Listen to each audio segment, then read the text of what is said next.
This episode, we feature an intuitive energy worker. She is helping others to discover some of life's big questions. Author of the Little Book of Big Knowing, I'd like to welcome Michele Sammons to the show. How you doing, Michele? I'm great. Thanks for having me, Dylan. Yeah, it's nice to have you on.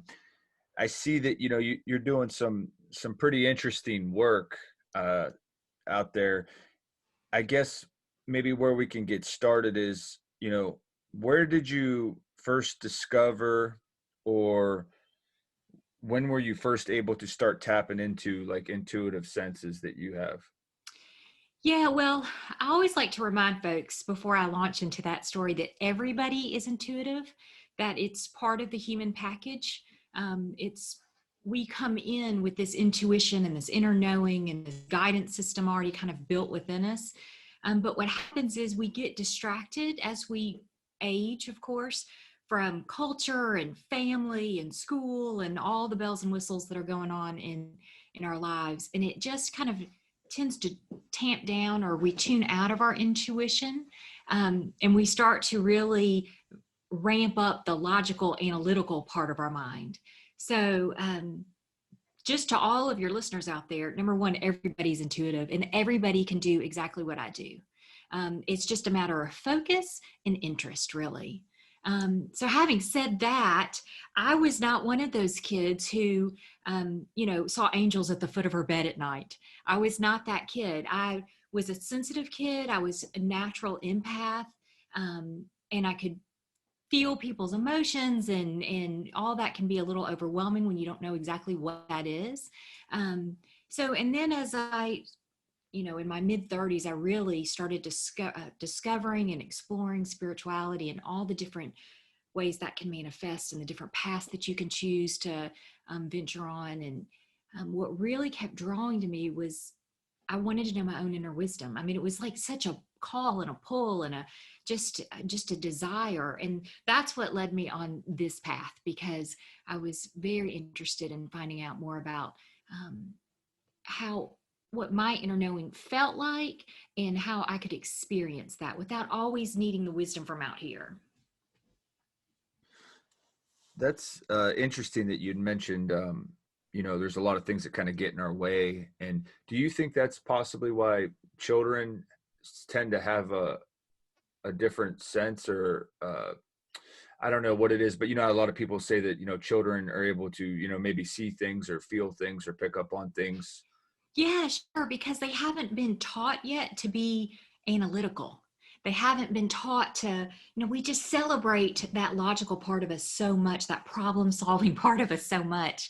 And kids still are kind of in that wonderful, beautiful phase of where everything just comes to them, and they're still curious about life, and they still have a sense of wonder. So everything is kind of surprising and delightful. And that's where intuition, creativity, imagination all loves to play. And that is really, all of those aspects are kind of the same frequency or vibration. So you kind of slide in and out of there a lot, especially when you're a kid.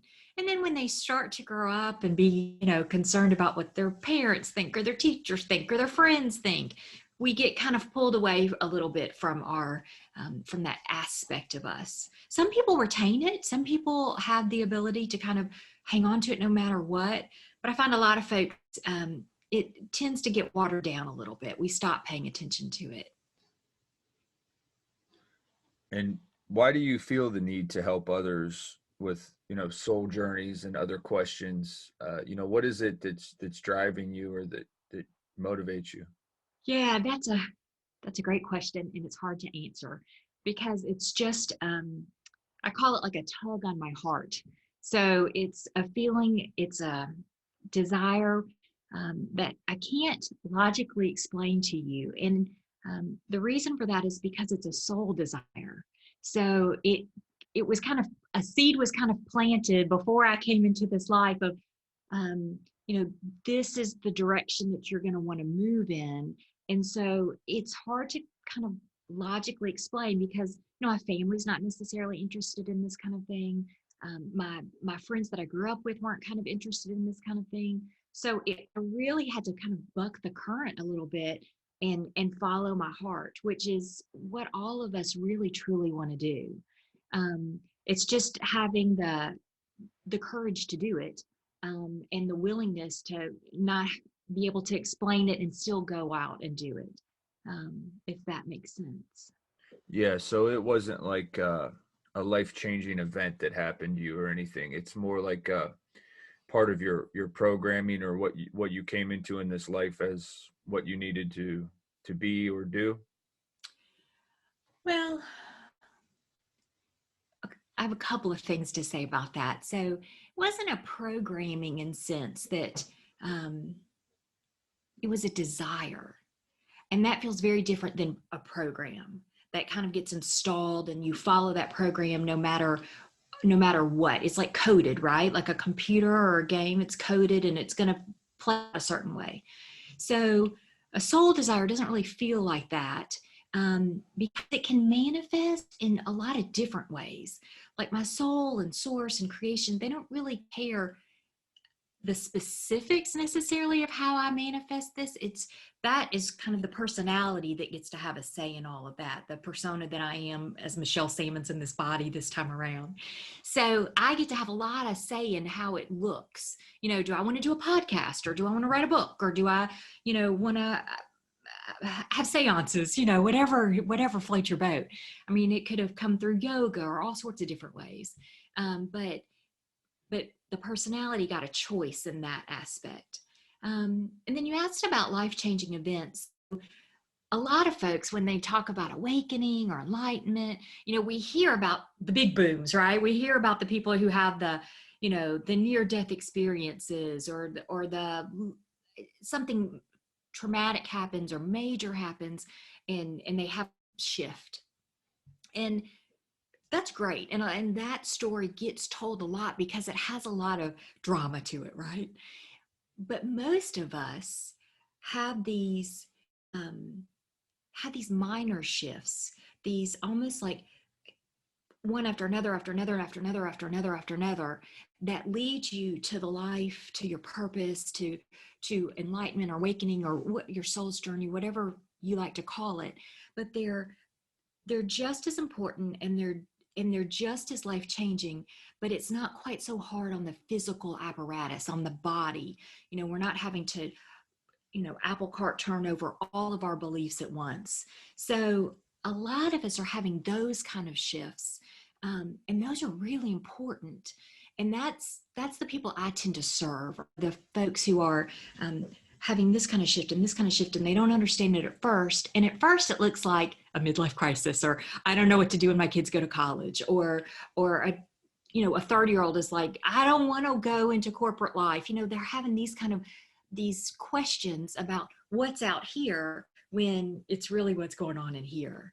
So that's kind of what a lot of folks are working through, if that makes sense. And that's what you're doing, is you help others to work through those kinds of things. And is that correct? Like, you help them like try to focus in and find their life path, or find reason behind why they're feeling or thinking the way they're doing. Yeah, so you can never get off your path. I always like to remind folks of that. So, because that's one of the biggest questions I get, the most prevalent questions is, I don't feel like I'm on my path, or how do I find my path, or I don't know my purpose. And, people get all like worked up and dramatic about it. But you cannot get off your path, because what happens is, you help to co-create your reality with your soul, with source, with the universe. And as you make a decision, it's almost like the future steps rearrange themselves. So it's not like there's a destiny out there and you're trying to figure out the most efficient way to that destiny. What you're doing is you're listening, or we're trying to listen to our intuition, our inner knowing, our inner wisdom, that communication with our broader self, higher self, whatever you like to call it. And then trying to navigate our physical life with step after step after step. And the most important thing to remember is that your soul doesn't necessarily have it all figured out either. So it's not like there's a part of you that's sitting in the sky going, oh, Michelle's not getting it right this time. What is she thinking? Like, it doesn't work that way, because we're so to speak, in the trenches, right? So we're giving feedback of okay, I can hear them this way, but I can't hear them that way. And then they adjust, and then we adjust. So it's really a co-creative experience um, for the fun of it, right? So if you're a journal and you have to be somewhere, why not be on an adventure? And this is the adventure most of us have chosen this time around. I think that's a really good way to put things. It's interesting. Um, your book, Yeah. The Little Book of Big Knowing. Can we talk a little bit about that? Yeah, sure. I've got a copy so you can see it. It's a bright big blue book there. So, can you just maybe talk a little bit about what the book's about? Kind of, some things that without giving too much away, but just give people an idea of what you were trying to accomplish. Yeah, I'd love to. So, the little book of big knowing, tiny burst of insight to wake up your soul, was really, it was a passion project. So it was written for the woman I used to be, 10, 12 years ago. So when I first started exploring spirituality and I was kind of starting to think out of the box about what that looked like for me and what that felt like, I could have used this little book because it's just gentle reminders of how the universe works, how your soul's journey works, that you have a broader part of you, that you have free will. It's written in these little bursts. So each page has like maybe 100 or 200 words, just a little message. And what I encourage my readers to do is to read it in the fashion that it was written in bursts. So, you maybe read a page or two, let it marinate, let it sink into your bones, and then come back to it when you're ready. And another great way I think to read the book is to allow your intuition to guide you. So you don't have to read it from cover to cover. Open a page willy-nilly and see what's there for you that day, because that's going to really kind of pertain to your life and exactly where you are. And I trust yourself. So anyone who reads the book, and if something doesn't quite gel with you, just chuck it out. It's not meant for you at this time, or maybe it's meant just to wiggle something in you at this time, but you don't have to resonate with every single page to kind of reap the benefits from it. So you can use it. I like to use it in the morning. Even for myself, I'll read a little bit every once in a while just to kind of give me something to, like, food for thought. And that's kind of how it's written, is food for thought. That's great. And you said you were passionate about it. What is some of the inspiration behind it, behind writing this book? Because I mean, writing a book's not easy. Yeah. You know what? And that's just a paradigm, right? So it actually wasn't too hard. I've always wanted to write. I've always thought that it would be a wonderful thing to have, to have a book out there that I could share with the world. It's almost like a love letter. And so, but I always had this thought, well, I don't know what to write. I don't have a subject yet. And then, that's how life works. When you're ready, the ideas will just come. You have to just be in the vibration, the frequency of the openness, and then they just kind of drop in. And once I got started, the momentum took over. So it actually wrote itself pretty fast, which is fun because then you're just riding the flow of energy, right? You're just in the groove, and that's when creation is the most fun. But it was definitely a passion project. I have lots of clients who they want to make spirituality a part of their daily life. They have these highs and lows, or these peak moments of inspiration or insight, but they want it on a regular basis. So this is just a little book that can give you some nuggets to chew on, so that way you incorporate it into your daily life. Because that's when life gets really sweet, is when we're kind of living it all the time. Yeah, I can attest to that. I think it's important to live in the present moment as much as possible and Yes, enjoy it, take it all in, yes, yes. or it passes you by. So the importance of maybe listening to your inner self and meditation, because I think those things kind of go together. Well, they did for me.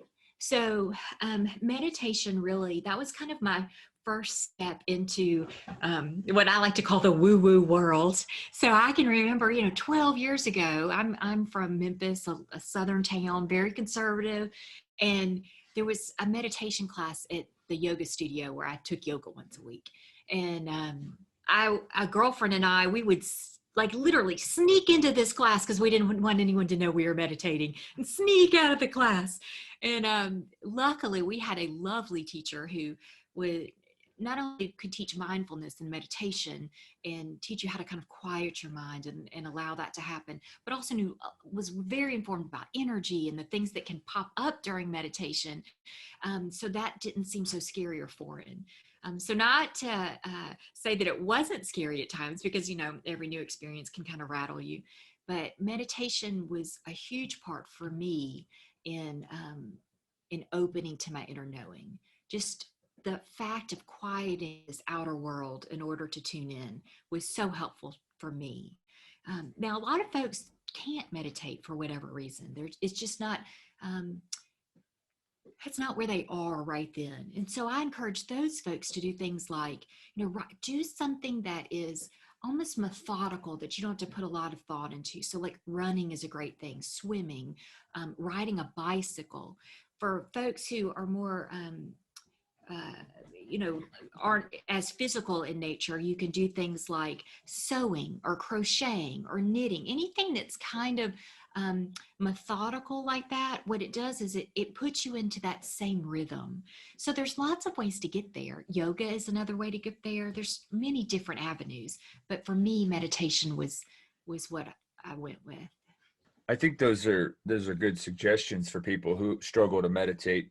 But I also think too that people tend to think that you can just meditate. I think for some of us it takes a lot of practice to get pretty good at meditating, to quiet the mind, to learn how to do those kinds of things, because it's not that easy. Well, for sure. So, and that's why they call it a practice, right? So you're not supposed to get it perfect. And I've been meditating a long time now, and I still have days that I sit and the mind is going, just like your wheel. So the for your listeners out there, the best thing to do is to be kind to yourself. You're going to have those days. You're going to have those days where, for whatever reason, maybe you meditate in the morning and your morning started even before your meditation did. You're worried about a problem at work. You're worried about a kid, or, something's up. So just when that happens, a lot of compassion for the self, because you're going to have them, and that's all right. That's part of being human. And the key for me was consistency. It was just showing up, showing up, showing up, showing up, because your human mind will learn, oh, this is what we do when we sit in this chair. It'll have these different keys. So if someone's starting a meditation practice, I always encourage them to carve out a sacred place and a sacred time, is what I like to say. So it doesn't have to be, you don't have to have an altar and incense and light a candle. I mean, if that rings your bells, go for it. But, for me, my routine's really simple. I have a chair that I like to sit in.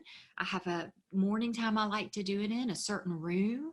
I have a certain kind of process where I start to just let go of the thoughts, and you just kind of explore what works for you. So there's lots of lovely meditation books out there, but don't ever go at the attitude that it's a manual of how to do it. It's just suggestions, and then you have to really make it your own, because it's your practice.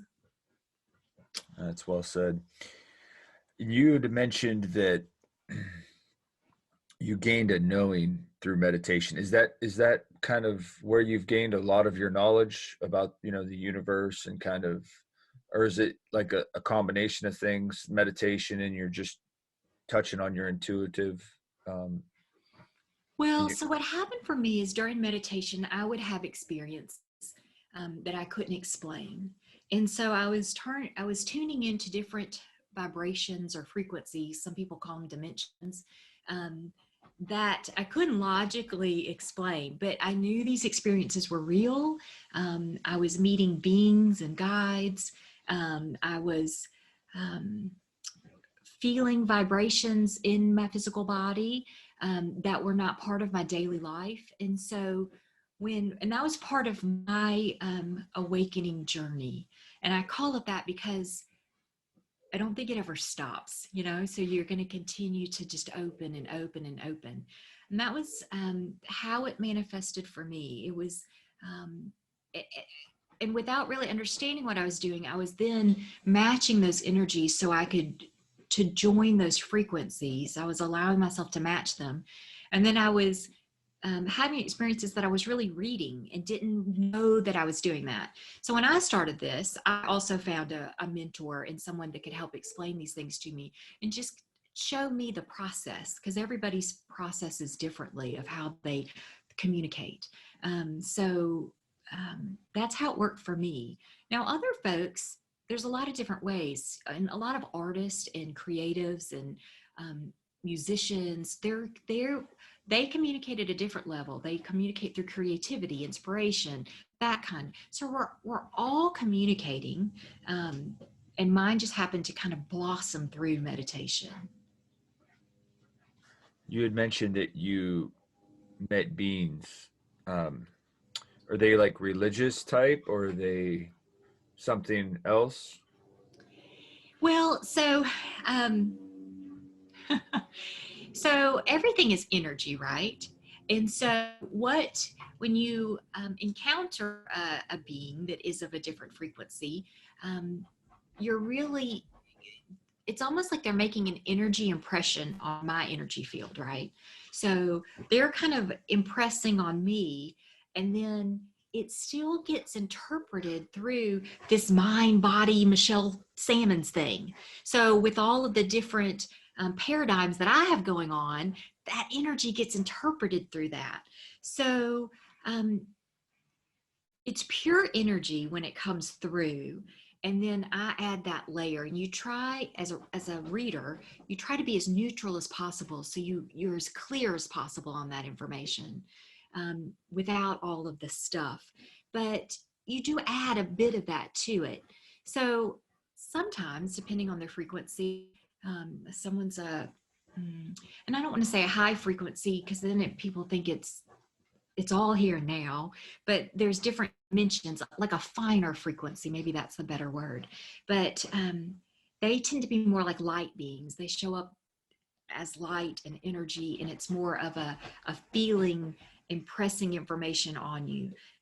There are beings that show up that have different flavors, you know, that feel a little otherworldly or feel a little spiritual in aspect. I've had different kind of entities show up from different types of religions that I'm not necessarily familiar with, but they have wisdom to impart or help that they'd like to offer. There's all different types of beings. And what happens is they have certain interests. And so they come in during your lifetime when you have a certain interest, and they might have helpful guidance for you or support or information. You know, you have helper guides, and you have certain guides. I like to call them your wise guys that are with you all the time. They kind of signed up for this human adventure, and they know you best. So they also kind of help to filter information into you too. So there are different, I like to call it flavors to the beings. And that's basically the flavor is kind of, oh gosh, how to describe it, is really just a reflection of their interest, if that makes sense, and their dimension and frequency. It's kind of a combination, if you will. I hope I didn't make that any more confusing. Um, it's hard to put a summary on the universe, right? No, I think you explained that pretty well. So these wise guys, that would be like what some people maybe call your spirit guides or something. The people that the I guess the beings that kind of help you throughout your lifetime. Yeah, so what I like to lovingly call your wise guys is, some people call it your soul council. They're also helper guides or spirit guides. But what I find when I work with people, most folks, all folks, have a team that is kind of dedicated to them. And it's kind of like Imagine if you were an astronaut and you would have mission control back at Houston, right? So you have a team that's like that really knows you and what you wanted to do while you were here and what you're interested in, and those guys help with kind of your path of least resistance to get there.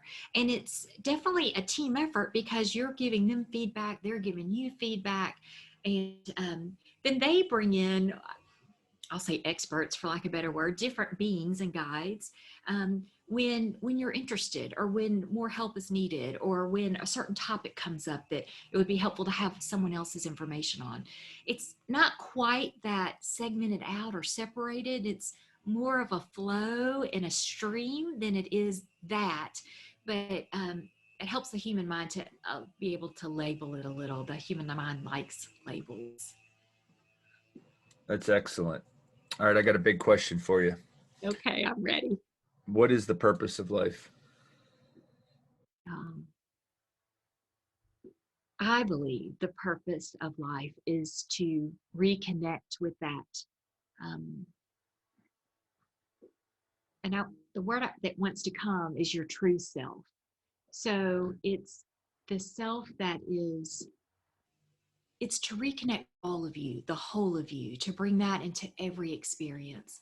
And so that's the person you, that's the personality that shows up this time around, that's the soul you, that's the source you, that's all of these beings that kind of flank you. It's that whole you wants to be in on the party. It wants to participate. And when we allow all of that to flow through us, that's when life becomes magical and fun and effortless and just miraculous. And we all have glimpses of this. And it lures us in that direction through bliss and happiness and passion and excitement and enthusiasm and exuberance. I mean, all those things that feel good, that is life wanting in on the party. And when we allow all of that to come and play, that's when that's one of our main reasons for becoming into physical life. Can we do that? Can we come into a physical form in a limited environment with, and we have to agree to that, to like come into, this limited environment, this big massive energy of a soul, come into a little bitty baby body, and then what can we do from there? I mean, that is exciting. What's possible? That's exciting. That's exciting. So then I think I know the answer to this, but then reincarnation is the thing, right? I believe reincarnation is a thing. Now, whether you get reincarnated next time, I mean, there's all different ways to view reincarnation, right? So some people believe that you progress up like some kind of spiritual ladder, or for me, everything is happening here and now. So all of your reincarnations happening here and now. So it's not happening in the past or the future. It's happening now, which is exciting because all of those different yous, your soul is all of that. And you have access to all of that and that information and insight and um, just knowledge that you can glean through that soul self that is kind of, like the big octopus, if you will, with all these little tentacles out there. Um, so that's fun. And when you change or open here and allow more, it affects everything else because it's all whole. It's all you. So the more someone chooses to open up here and allow and flow, that affects everything. Everything reshuffles. That's interesting. I like the way you put that, the octopus with the tentacles. Now, do you think that's probably why then you can tap into a past life and it changes kind of you can change and alter your behavior in this life? I guess it wouldn't technically be a past life if it's currently all happening now, It'd but be a concurrent life. yeah, yeah. And it would just feel to us either past or future, or it could even feel so your soul is really, inquisitive. So it could be in different dimensions too. So it doesn't have to be in just this earthly form. It can be lots of places because your soul is unlimited. And creative. So, but yeah, you can change an aspect about yourself here. And when I mean change an aspect, it's the vibration, it's the frequency that you're allowing more of, that you're tapping into. So when you change that, when you allow that, that's what affects everything else, because everything is energy. Everything is energy. What are your thoughts? I'm reading a really fascinating book by Dr. I think I've talked, my guests probably know, I've probably mentioned this guy like 20 times on my show, but Dr. Joe Dispenza, what are your thoughts on like being able to heal yourself through like the thought of energy and that kind of thing? So yes, yes, yes. The my view of that is that healing is just a form of transformation, right? And it's just a form of change. And when you when you how do I explain this? So through healing, um, the easiest way to heal yourself is to view yourself as not broken, right? So when you're thinking I need a healing or something needs fixing, you're creating a gap of where you are to where you want to be, so to speak, or where your body is to where you want to be. But if you just know that there's a frequency of yourself that is healed, that is whole, that is that already, then you just allow that in. And so you don't even have to be super specific with it, I think. I think it's almost easier if you're not. If you just think about what it feels like to be healthy, what it feels like to have vitality, or what it feels like to be have flexibility in the body, or to have wholeness in the body. It's because when we're if everything is energy, what we're really wanting, if we're trying to heal something, is more energy, right? But you are the energy, and energy flows through you and out. So any healing that wants to take place in the body is really just an allowing of the energy to come forth. Because the body knows what to do. The body is miraculous and incredibly smart and has consciousness. And it is wanting energy. It is open for energy. It's just us, our mind chatter, our paradigms and beliefs that kind of get in the way and block it. So when we can open that up to we are whole, we are healthy, we are um, superhuman, if you want, then that's when all of that energy can come through and vibrate at that frequency. That's that's actually the title of the book too. That's fascinating that you you had mentioned that energy, wanting and needing more energy, and he talks a lot about that, about how to live in the present moment and not to focus on things that have happened in the past, because you are kind of letting some of that energy be in the past, and you're bringing that some of that negativity to the current present moment. Just that's I think that's very well explained by you. um Yeah, if I could add something to that. So the present moment is so important because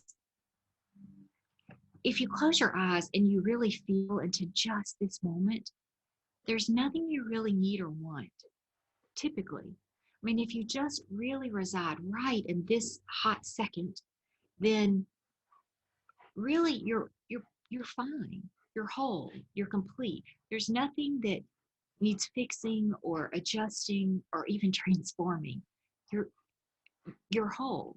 And so when we really start to um, do our best to reside in that present moment as much as we can, um, then we really feel that wholeness. We feel that ability to not create gaps. And then the universe can just bring us more of that being like satisfied, that satisfaction feeling.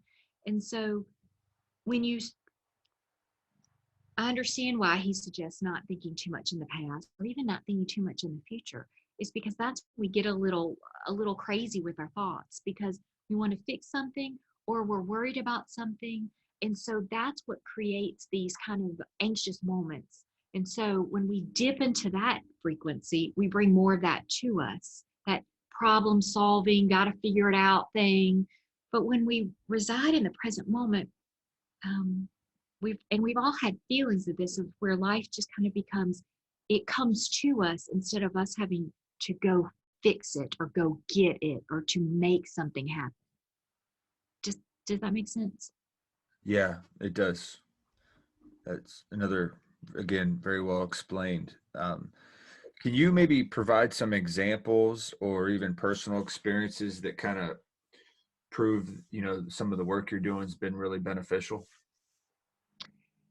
Well, that's a great question, but it's probably a better question for my clients, right? Because what I flow out is only helpful if it resonates with the person I'm working with. And so, we get these wonderful experiences of shifts that happen, health shifts and mental shifts, and people get clear about their way forward.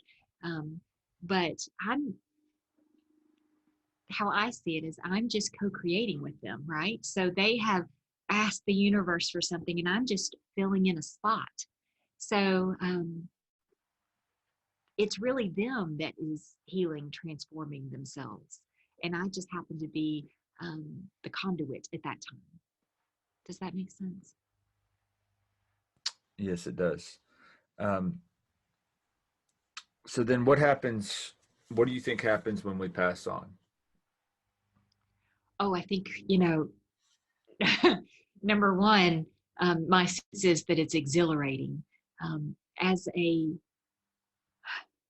as a medium, that's not my specialty, but that happens when loved ones want to come in, um, and it's not the frequency I usually choose to play in, but sometimes that's really important for someone to understand about existence after death. It's not even death; it's really what, like a transition. Really, we're walking from one room into another.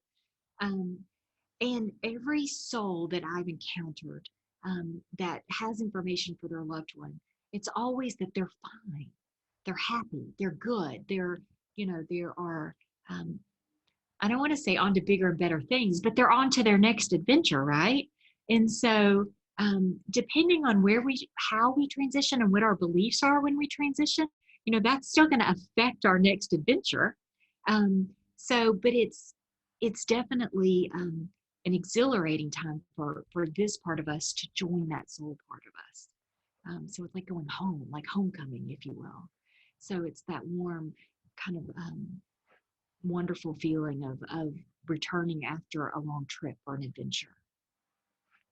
Yeah, I think that's a good way to put it. And I think oftentimes us as humans, we feel sad for the person that has passed on or moved on, but really we should be happy, right? And kind of celebrating their life and that they're moving on to bigger and better things. I think some of it might be selfish reasons why we are sad because we're no longer gonna be able to, experience the physical life with them, at least in this lifetime, right?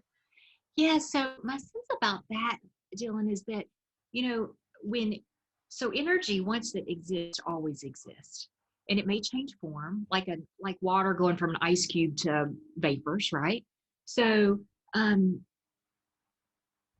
the sense of loss that a lot of people feel when someone passes is that that energy has changed form.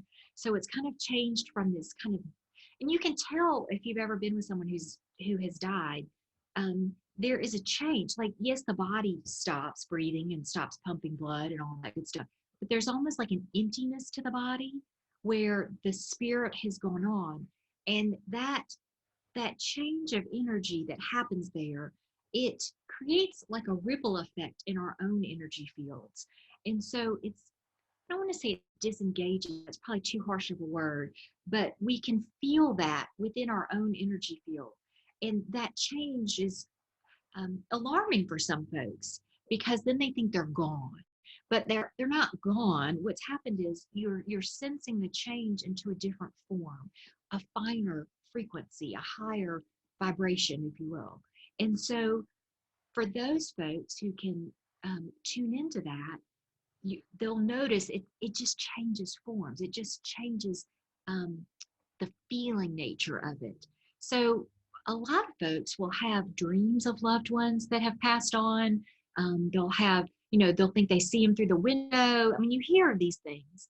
And what happens is once we get through and there's no judgment in this, but it's just a denser vibration, the grief vibration. Once we get through that vibration, it's so dense, it's hard to hear or sense, better word, that finer frequency that your loved one now is, because your loved one loves you and doesn't want you to be sad, of course, doesn't want you to grieve because they're good. But once we get through that kind of grief process, that's when you usually hear people start to have these kind of experiences. So that's kind of where the most important thing probably that your listeners want to know about their loved ones that have passed is that you still have access to them. So that knowledge and love and wisdom that they had in this lifetime, not only do they still retain that, but now they have access to all of them. They have like a fuller, broader experience. So when you tap into them, they're not always going to feel exactly like they did in a human body because they've let go of all that negativity and lower frequencies. So allow that change to be part of it. That's natural and what happens when we kind of expand into that fuller version of ourselves. That's fascinating. Now, do you have any maybe personal experiences you could share, like where you've maybe been in contact with a loved one or somebody that's passed on? Yeah, so I do. So it happens to me. I shouldn't say frequently, but every now and then I'll have a loved one that comes in, a grandmother or my dad passed when I was little, and they'll have wisdom to share. But usually, what they want to know, for me to know, is the love that they're passing on. It's almost like being kind of wrapped in a hug, if you will, if it like an energetic hug. It infuses the whole body with that emotion of love and peace. And that will happen in a reading for folks also, where a loved one will want to come in and they'll want to infuse that environment with love and calm and knowingness, because they understand, especially someone who was tied to you physically.